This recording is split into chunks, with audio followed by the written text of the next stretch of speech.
देवताओं सहित ब्रह्मा का विष्णुलोक में जाकर अपना दुख निवेदन करना। श्री विष्णु का उन्हें शिव से क्षमा मांगने की अनुमति दे उनको साथ ले कैलाश पर जाना तथा भगवान शिव से मिलना। नारद जी ने कहा, विधातः महाप्राज्ञ, आप शिव तत्व का साक्षात्कार कराने वाले हैं। आपने यह बड़ी अद्भुत एवं रमणीय शिवलीला सुनाई है। तात, वीर वीरभद्र जब दक्ष के यज्ञ का विनाश करके कैलाश पर्वत पर चले गए तब क्या हुआ, यह हमें बताइए। ब्रह्मा जी बोले, नारद, रुद्रदेव के सैनिकों ने जिनके अंग भंग कर दिए थे, वे समस्त पराजित देवता और मुनि उस समय मेरे लोक में आए। वहाँ मुझ स्वयंभू को नमस्कार करके सब ने बारंबार मेरा स्तवन किया, फिर अपने विशेष क्लेश को पूर्ण रूप से सुनाया। उसे सुनकर मैं पुत्र शोक से पीड़ित हो गया और अत्यंत व्यग्र हो व्यथित चित्त से बड़ी चिंता करने लगा। फिर मैंने भक्तिभाव से भगवान विष्णु का स्मरण किया। इससे मुझे समयोचित ज्ञान प्राप्त हुआ।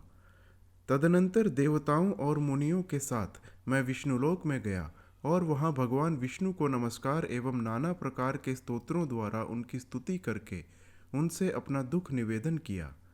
मैंने कहा, देव, जिस तरह भी यज्ञ पूर्ण हो, यजमान जीवित हों और समस्त देवता तथा मुनि सुखी हो जाएं, वैसा उपाय कीजिए। देव देव रमानाथ, देव सुखदायक विष्णु, हम देवता और मुनि निश्चय ही आपकी शरण में आए हैं। मुझ ब्रह्मा की यह बात सुनकर भगवान लक्ष्मीपति विष्णु, जिनका मन सदा शिव में लगा रहता है और जिनके हृदय में कभी दीनता नहीं आती, शिव का स्मरण करके इस प्रकार बोले। श्री विष्णु ने कहा, देवताओं, परम समर्थ तेजस्वी पुरुष से कोई अपराध बन जाए तो भी उसके बदले में अपराध करने वाले मनुष्यों के लिए वह अपराध मंगलकारी नहीं हो सकता। विधातः समस्त देवता परमेश्वर शिव के अपराधी हैं, क्योंकि उन्होंने भगवान शंभु को यज्ञ का भाग नहीं दिया। अब तुम सब लोग शुद्ध हृदय से शीघ्र ही प्रसन्न होने वाले उन भगवान शिव के पैर पकड़कर उन्हें प्रसन्न करो, उनसे क्षमा मांगो।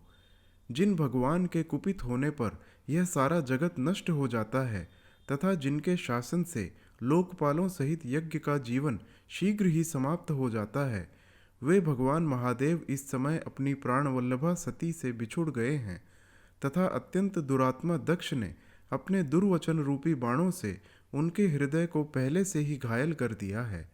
अतः तुम लोग शीघ्र ही जाकर उनसे अपने अपराधों के लिए क्षमा मांगो। विधे, उन्हें शांत करने का केवल यही सबसे बड़ा उपाय है। मैं समझता हूँ ऐसा करने से भगवान शंकर को संतोष होगा। यह मैंने सच्ची बात कही है। ब्रह्मन, मैं भी तुम सब लोगों के साथ शिव के निवास स्थान पर चलूंगा और उनसे क्षमा मांगूंगा।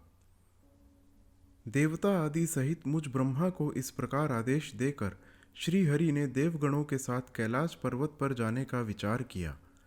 तदनंतर देवता, मुनि और प्रजापति आदि जिनके स्वरूप ही हैं, वे श्री हरि उन सब को साथ ले अपने वैकुंठ धाम से भगवान शिव के शुभ निवास गिरिश्रेष्ठ कैलाश को गए। कैलाश भगवान शिव को सदा ही प्रिय है। मनुष्यों से भिन्न किन्नर, अप्सराएं और योग सिद्ध महात्मा पुरुष उसका भली भांति सेवन करते हैं तथा वह पर्वत बहुत ही ऊंचा है। उसके निकट रुद्रदेव के मित्र कुबेर की अलका नामक महादिव्य एवं रमणीय पुरी है, जिसे सब देवताओं ने देखा। उस पुरी के पास ही सौगंधिक वन भी देवताओं की दृष्टि में आया, जो सब प्रकार से वृक्षों से हरा भरा एवं दिव्य था। उसके भीतर सर्वत्र सुगंध फैलाने वाले सौगंधिक नामक कमल खिले हुए थे। उसके बाहरी भाग में नंदा और अलकनंदा, ये दो अत्यंत पावन दिव्य सरिताएं बहती हैं, जो दर्शन मात्र से प्राणियों के पाप हर लेती हैं। यक्षराज कुबेर की अलकापुरी और सौगंधिक वन को पीछे छोड़कर आगे बढ़ते हुए देवताओं ने थोड़ी ही दूर पर शंकर जी के वट वृक्ष को देखा। उसने चारों ओर अपनी अविचल छाया फैला रखी थी। वह वृक्ष 100 योजन ऊंचा था और उसकी शाखाएं 75 योजन तक फैली हुई थीं। उस पर कोई घोंसला नहीं था और ग्रीष्म का ताप तो उससे सदा ही दूर रहता था। बड़े पुण्यात्मा पुरुषों को ही उसका दर्शन हो सकता है।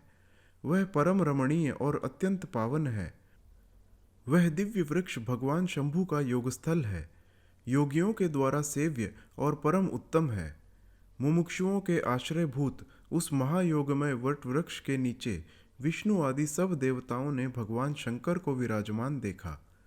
मेरे पुत्र महासिद्ध सनकादि, जो सदा शिव भक्ति में तत्पर रहने वाले और शांत हैं, बड़ी प्रसन्नता के साथ उनकी सेवा में बैठे थे।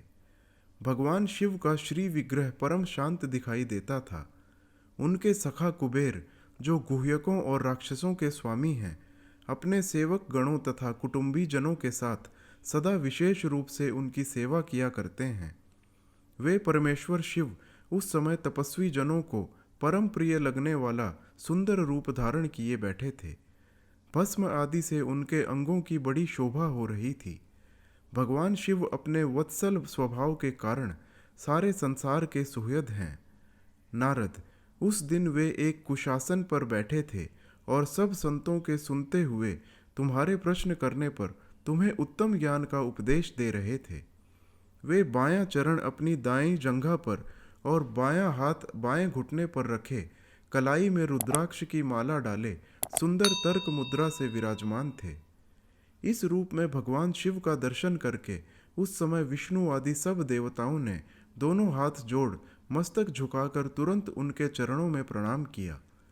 मेरे साथ भगवान विष्णु को आया देख सत्पुरुषों के आश्रयदाता भगवान रुद्र उठकर खड़े हो गए और उन्होंने सिर झुकाकर उन्हें प्रणाम भी किया।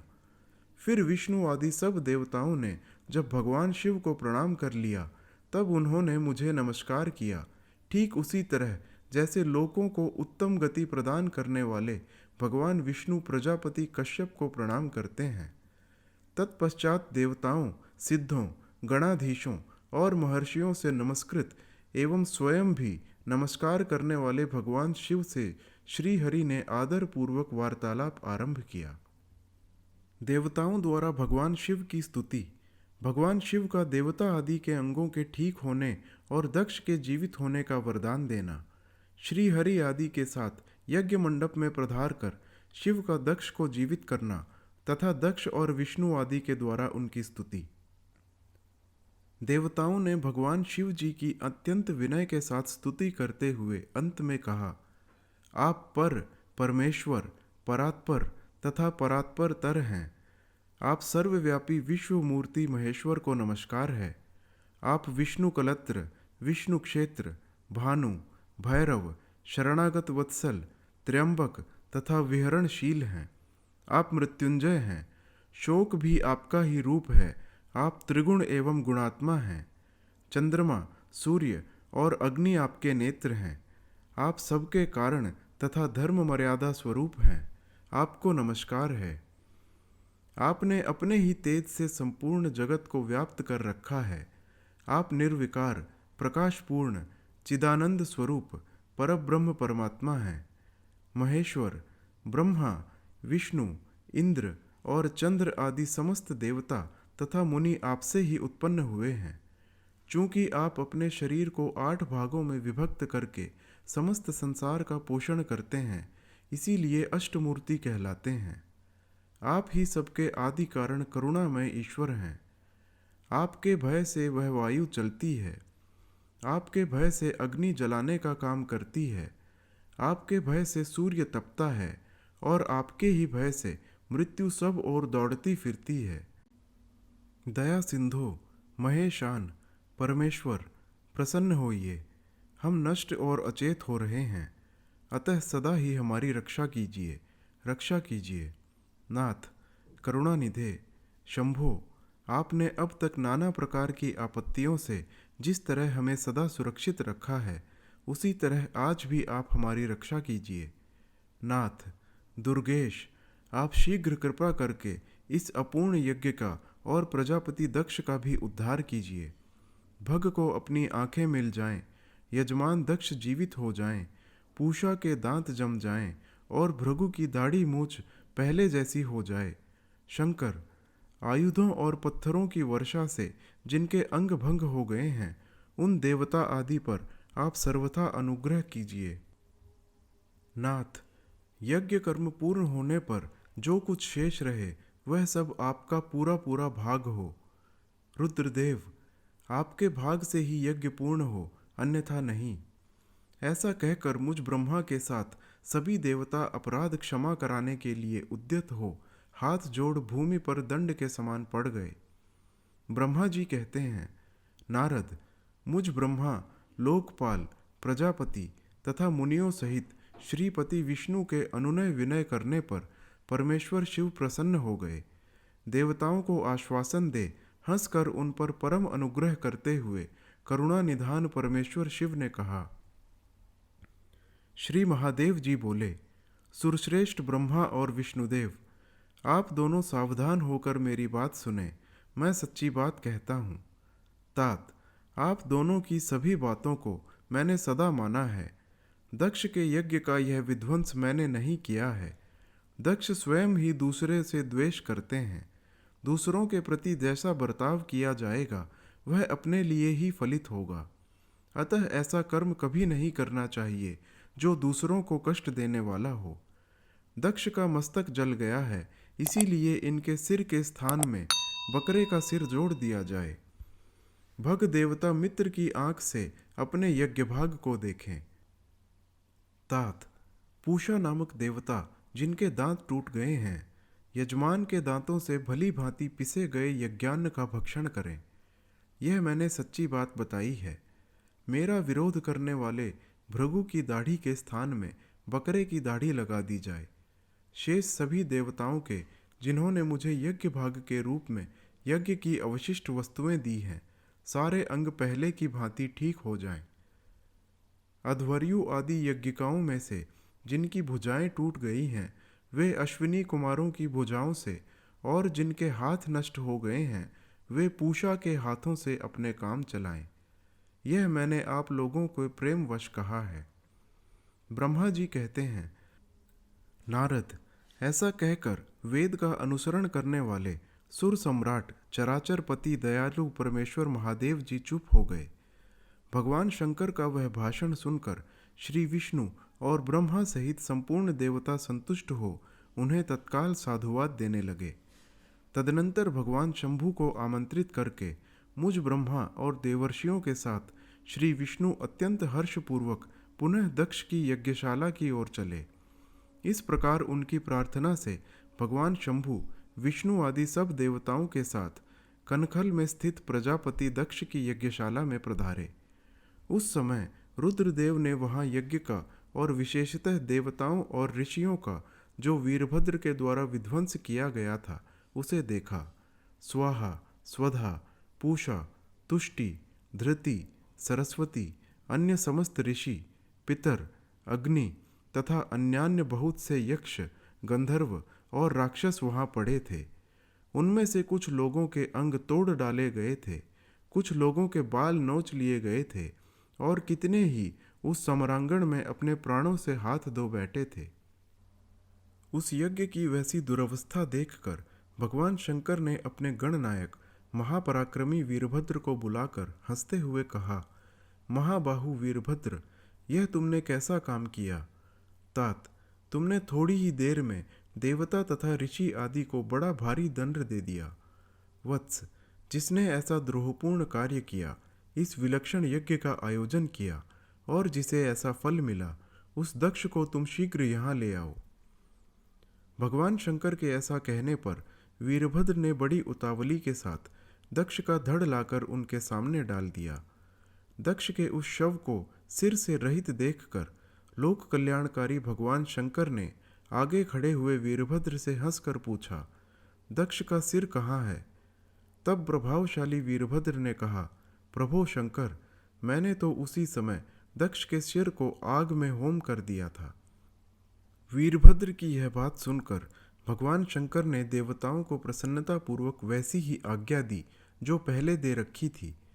भगवान भव ने उस समय जो कुछ कहा उसकी मेरे द्वारा पूर्ति कराकर श्री हरि आदि सब देवताओं ने भृगु आदि सब को शीघ्र ही ठीक कर दिया। तदनंतर शंभु के आदेश से प्रजापति के धड़ के साथ यज्ञ पशु बकरे का सिर जोड़ दिया गया। उस सिर के जोड़े जाते ही शंभु की शुभ दृष्टि पड़ने से प्रजापति के शरीर में प्राण आ गए और वे तत्काल सोकर जगे हुए पुरुष की भांति खड़े हो गए। उठते ही उन्होंने अपने सामने करुणानिधि भगवान शंकर को देखा। देखते ही दक्ष के हृदय में प्रेम उमड़ आया। उस प्रेम ने उनके अंतःकरण को निर्मल एवं प्रसन्न कर दिया। पहले महादेव जी से द्वेष करने के कारण उनका अंतःकरण मलिन हो गया था, परंतु उस समय शिव के दर्शन से वे तत्काल शरद ऋतु के चंद्रमा की भांति निर्मल हो गए। उनके मन में भगवान शिव की स्तुति करने का विचार उत्पन्न हुआ, परंतु वे अनुरागधिक्य के कारण तथा अपनी मरी हुई पुत्री का स्मरण करके व्याकुल हो जाने के कारण तत्काल उनका स्तवन न कर सके। थोड़ी देर बाद मन स्थिर होने पर दक्ष ने लज्जित हो लोक शंकर शिव शंकर को प्रणाम किया और उनकी स्तुति आरंभ की। उन्होंने भगवान शंकर की महिमा गाते हुए बारंबार उन्हें प्रणाम किया। फिर अंत में कहा, परमेश्वर, आपने ब्रह्मा होकर सबसे पहले आत्म तत्व का ज्ञान प्राप्त करने के लिए अपने मुख से विद्या, तप और व्रत धारण करने वाले ब्राह्मणों को उत्पन्न किया। जैसे ग्वाला लाठी लेकर गौओं की रक्षा करता है, उसी प्रकार मर्यादा का पालन करने वाले आप परमेश्वर दंड धारण किए उन साधु ब्राह्मणों को सभी विपत्तियों से बचाते रहें। मैंने दुर्वचन रूपी बाणों से आप परमेश्वर को बींध डाला था, फिर भी आप मुझ पर अनुग्रह करने के लिए यहाँ आ गए। अब मेरी ही तरह अत्यंत दैन्यपूर्ण आशा वाले इन देवताओं पर भी कृपा कीजिए। भक्तवत्सल, दीनबंधो, शंभो, मुझ में आपको प्रसन्न करने के लिए कोई गुण नहीं है। आप षड्विध ऐश्वर्य से संपन्न परात्पर परमात्मा हैं, अतः अपने ही बहुमूल्य उदारतापूर्ण बर्ताव से मुझ पर संतुष्ट हों। ब्रह्मा जी कहते हैं, नारद, इस प्रकार लोक कल्याणकारी महाप्रभु महेश्वर शंकर की स्तुति करके विनीत चित्त प्रजापति दक्ष चुप हो गए। तदनंतर श्री विष्णु ने हाथ जोड़ भगवान वृषभ ध्वज को प्रणाम करके प्रसन्नतापूर्ण हृदय और वाष्प गदगद वाणी द्वारा उनकी स्तुति आरंभ की। तदनंतर मैंने कहा, देव देव, महादेव, करुणा सागर, प्रभु, आप स्वतंत्र परमात्मा हैं, अद्वितीय एवं अविनाशी परमेश्वर हैं। देव, आपने मेरे पुत्र पर अनुग्रह किया। अपने अपमान की ओर कुछ भी ध्यान न देकर दक्ष के यज्ञ का उद्धार कीजिए।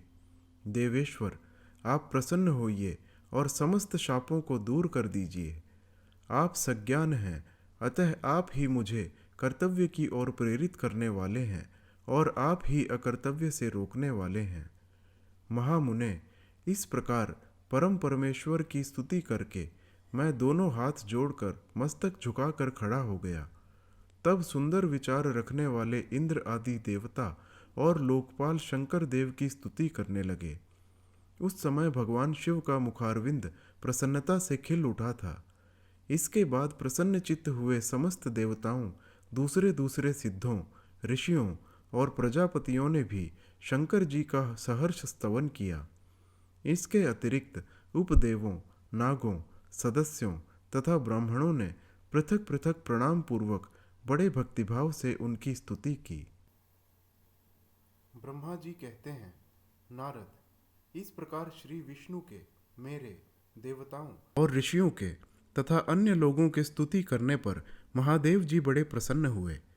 फिर उन शंभु ने समस्त ऋषियों, देवता आदि को कृपा दृष्टि से देखकर तथा मुझ ब्रह्मा और विष्णु का समाधान करके दक्ष से इस प्रकार कहा। महादेव जी बोले, प्रजापति दक्ष, मैं जो कुछ कहता हूँ सुनो। मैं तुम पर प्रसन्न हूँ। यद्यपि मैं सबका ईश्वर और स्वतंत्र हूँ, तो भी सदा ही अपने भक्तों के अधीन रहता हूँ। 4 प्रकार के पुण्यात्मा पुरुष मेरा भजन करते हैं। दक्ष प्रजापते, उन चारों भक्तों में पूर्व पूर्व की अपेक्षा उत्तरोत्तर श्रेष्ठ हैं। उनमें पहला आर्त, दूसरा जिज्ञासु, तीसरा अर्थार्थी और चौथा ज्ञानी है। पहले के 3 तो सामान्य श्रेणी के भक्त हैं, किंतु चौथा का अपना विशेष महत्व है। उन सब भक्तों में चौथा ज्ञानी ही मुझे सबसे अधिक प्रिय है। वह मेरा रूप माना गया है। उससे बढ़कर दूसरा कोई मुझे प्रिय नहीं है, यह मैं सत्य सत्य कहता हूँ। मैं आत्मज्ञ हूँ। वेद वेदांत के पारगामी विद्वान ज्ञान के द्वारा मुझे जान सकते हैं। जिनकी बुद्धि मंद है वे ही ज्ञान के बिना मुझे पाने का प्रयत्न करते हैं। कर्म के अधीन हुए मूढ़ मानव मुझे वेद, यज्ञ, दान और तपस्या द्वारा भी नहीं पा सकते। अतः दक्ष, आज से तुम बुद्धि के द्वारा मुझ परमेश्वर को जानकर ज्ञान का आश्रय ले समाहित चित्त होकर कर्म करो। प्रजापते, तुम उत्तम बुद्धि के द्वारा मेरी दूसरी बात भी सुनो। मैं अपने सगुण स्वरूप के विषय में भी इस गोपनीय रहस्य को धर्म की दृष्टि से तुम्हारे सामने प्रकट करता हूँ।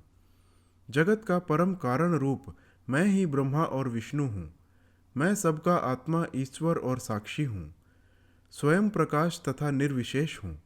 मुने, अपनी त्रिगुणात्मिका माया को स्वीकार करके मैं ही जगत की सृष्टि, पालन और संहार करता हूँ। उन क्रियाओं के अनुरूप ब्रह्मा, विष्णु और रुद्र नाम धारण करता हूँ। उस अद्वितीय केवल मुझ परब्रह्म परमात्मा में ही अज्ञानी पुरुष ब्रह्मा, ईश्वर तथा अन्य समस्त जीवों को भिन्न रूप से देखता है। जैसे मनुष्य अपने सिर और हाथ आदि अंगों में ये मुझसे भिन्न है ऐसी परकीय बुद्धि कभी नहीं करता, उसी तरह मेरा भक्त प्राणी मात्र में मुझसे भिन्नता नहीं देखता। दक्ष, मैं ब्रह्मा और विष्णु तीनों स्वरूपतः एक ही हैं तथा हम ही संपूर्ण जीव रूप हैं। ऐसा समझकर जो हम तीनों देवताओं में भेद नहीं देखता वही शांति प्राप्त करता है। जो नराधम हम तीनों देवताओं में भेद बुद्धि रखता है वह निश्चय ही जब तक चंद्रमा और तारे रहते हैं तब तक नरक में निवास करता है। दक्ष, यदि कोई विष्णु भक्त होकर मेरी निंदा करेगा और मेरा भक्त होकर विष्णु की निंदा करेगा तो तुम्हें दिए हुए पूर्वोक्त सारे शाप उन्हीं दोनों को प्राप्त होंगे और निश्चय ही उन्हें तत्वज्ञान की प्राप्ति नहीं हो सकती। ब्रह्मा जी कहते हैं, मुने, भगवान महेश्वर के इस सुखदायक वचन को सुनकर सब देवता, मुनि आदि को उस अवसर पर बड़ा प्रहर्ष हुआ। कुटुंब सहित दक्ष बड़ी प्रसन्नता के साथ शिव भक्ति में तत्पर हो गए। वे देवता आदि भी शिव को ही सर्वेश्वर जानकर भगवान शिव के भजन में लग गए। जिसने जिस प्रकार परमात्मा शंभु की स्तुति की थी उसे उसी प्रकार संतुष्ट चित्त हुए शंभु ने वर दिया। मुने, तदनंतर भगवान शिव की आज्ञा पाकर प्रसन्नचित्त हुए शिवभक्त दक्ष ने शिव के ही अनुग्रह से अपना यज्ञ पूरा किया। उन्होंने देवताओं को तो यज्ञ भाग दिए ही शिव को भी पूर्ण भाग दिया, साथ ही ब्राह्मणों को दान दिया। इस तरह उन्हें शंभु का अनुग्रह प्राप्त हुआ। इस प्रकार महादेव जी के उस महान कर्म का विधिपूर्वक वर्णन किया गया। प्रजापति ने ऋत्विजों के सहयोग से उस यज्ञ कर्म को विधिवत समाप्त किया। मुनीश्वर, इस प्रकार परब्रह्म स्वरूप शंकर के प्रसाद से वह दक्ष का यज्ञ पूरा हुआ। तदनंतर सब देवता और ऋषि संतुष्ट हो भगवान शिव के यश का वर्णन करते हुए अपने अपने स्थान को चल दिए। दूसरे लोग भी उस समय वहां से सुखपूर्वक विदा हो गए। मैं और श्री विष्णु भी अत्यंत प्रसन्न हो भगवान शिव के सर्व मंगलदायक सुयश का निरंतर गान करते हुए अपने अपने स्थान को सानंद चले आए। सत्पुरुषों के आश्रयभूत महादेव जी भी दक्ष से सम्मानित हो प्रीति और प्रसन्नता के साथ गणों सहित अपने निवास स्थान कैलाश पर्वत को चले गए। अपने पर्वत पर आकर शंभु ने अपनी प्रिया सती का स्मरण किया और प्रधान प्रधान गणों से उनकी कथा कही। इस प्रकार दक्ष कन्या सती यज्ञ में अपने शरीर को त्याग कर फिर हिमालय की पत्नी मेना के गर्भ से उत्पन्न हुई, यह बात प्रसिद्ध है। फिर वहां तपस्या करके गौरी शिवा ने भगवान शिव का पति रूप में वरण किया। वे उनके वामांग में स्थान पाकर अद्भुत लीलाएं करने लगी। नारद, इस तरह मैंने तुमसे सती के परम अद्भुत दिव्य चरित्र का वर्णन किया है, जो भोग और मोक्ष को देने वाला तथा संपूर्ण कामनाओं को पूर्ण करने वाला है। यह उपाख्यान पाप को दूर करने वाला पवित्र एवं परम पावन है। स्वर्ग, यश तथा आयु को देने वाला तथा पुत्र पौत्र रूप फल प्रदान करने वाला है। तात, जो भक्तिमान पुरुष भक्ति भाव से लोगों को यह कथा सुनाता है, वह इस लोक में संपूर्ण कर्मों का फल पाकर परलोक में परम गति को प्राप्त कर लेता है। रुद्र संहिता का सती खंड संपूर्ण।